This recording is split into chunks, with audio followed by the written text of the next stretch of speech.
Hello everyone, just coming out to show you what we planted yesterday, me and my grandson. And this is when me and my daughter was in Home Depot.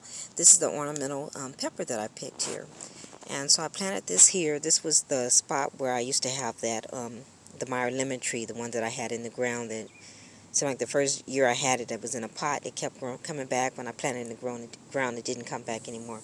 So anyway, I put it in this place, this ornamental pepper. And the ornamental pepper, it is edible. The only thing you don't eat is the leaves. And it's really, really hot. So what I like about this pepper is that I always use it. I pick them when they all turn red, when they dry out, and then I crush them. And I put them in a container, and I use them as red pepper flakes. And the red pepper flakes, I put them in, like sometimes I put them in salsa. I like to make salsa, homemade salsa. I also put them in omelettes. They're good in omelettes. You can also put them in, I would put them like in rice. You can even make like Spanish rice or make it like a flavorful, like a hot rice. Just keep in mind that the spice on this is hotter than a jalapeno. These are really hot peppers, so you don't need much, okay? So that's why I make the flakes and I just kind of like sprinkle them over there, sprinkle it into the food, and it's really, really great. So that's that. Now let's go over here and check out what else we made. Well, we cooked, planted over here, right here, just because I had this bucket here and I wanted to go ahead and use it. These are some sweet peppers. So we got some sweet peppers here. That's what that is. And we have bell pepper. So I do like bell peppers also. And because I changed the garden around, I don't have much space to put everything in there. But this is green bell peppers, okay? So we have jalapeno, green bell pepper, and the ornamental peppers that are the really hot peppers, okay? And we also have some over there. And I don't want to go all over here, but this is the corn that I planted. Some of the corn, because I have some on the other side. Also, I planted some seed from corn, which is already coming up. That's what these little marks are. These little green things coming up, that's corn coming up there. Okay? And we got the corn that I started from starts. Okay? So that's that. We only have a little bit of our mustard greens are coming up now. I needed water, but it was kind of cool this morning. I was thinking I didn't want to water because I thought it was going to rain a little bit, and it didn't. But we have a little bit of mustard is coming up. Over here is kale. Looks like some kale is trying to come up in the ground. Hopefully that's kale and not a weed. Okay. But we do have some kale coming up, and we have our collard greens over here. So we do have a little bit of collard greens. I think this should be one. But I got planted it over here on the side, and it got other little stuff growing in it. I had to pick out the weeds. Anyway, that's that. Over here we have our this is our sugar snap peas, our Brussels sprouts, and our peppers.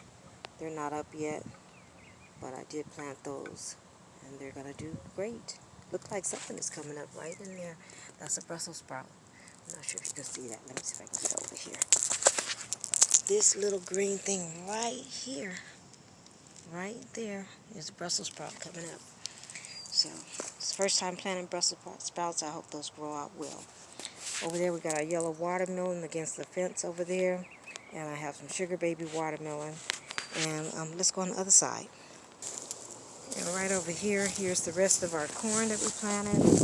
This is that little tag here.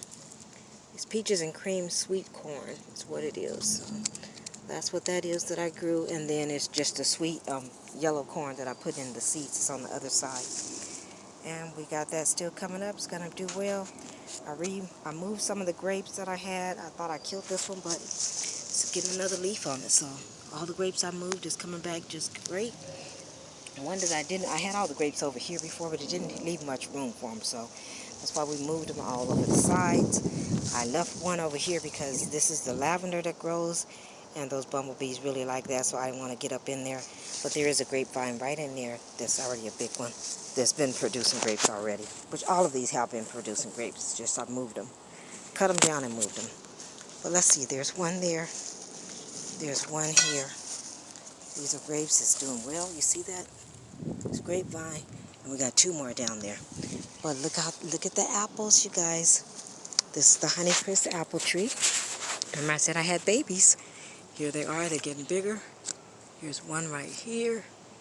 See my finger if you can see it. There's one there. There's one there. There's one there. They're all in this tree this year. Last year I had one Honeycrisp apple that the squirrel took. So this year, we're going to fight that squirrel and we're going to eat them ourselves. So let's see the other grapes over here. Well, this is still the pomegranate. Pomegranate still haven't done anything for me. This is the third year in the ground. The first year, I thought it died when it was winter time. I cut it all back, and it's grown back since then. So it's doing well. I haven't produced any pomegranates on it yet, but this is its third year, so we're hopeful for that one. This is another grape. It's doing great since I replanted it. It has lots of flowers on it. Or not flowers, but leaves. So I believe it's going to do just great. We have my little apple tree, the one I grew from a seed in the house, and it is doing well. I haven't produced any apples yet. I'm hoping for apples maybe next year. We'll see what happens with that.